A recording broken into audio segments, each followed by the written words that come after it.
Эрүүл мэндийн салбарт бол өөрчлөлт авчих цаг нь болсон шүү. 103-ын төргөн тусламж дуудаад 2-3 цаг болдог. 30-аас дээш минут болдог. Эргээд эн чинь хүний амь насны асуудал явж байгаа. Тэр ирэхгүй байгаа цаг хугацаанд нь очиод эрүүл мэндийн тусламж үйлчилгээг авчдаг. Тэгээд тэнд нь эсвэл түргэний машин хүрэлцээгүй байгаа юм уу? Жолооч нэмчний хүрэлцээгүй байгаа юм уу? Тэнд ажиллаж байгаа манай эмч, эмнэлгийн ажилтнуудын буруу биш. Энэ бол удирдлагын арга барилын алдаа.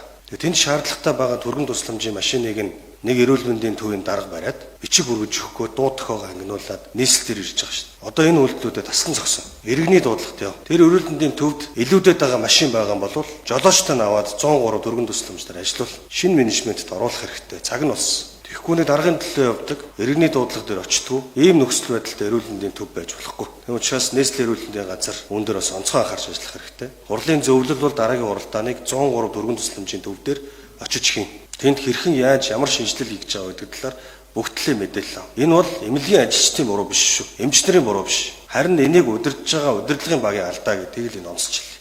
Тийм учраас алдаагаа засварлах хэрэгтэй.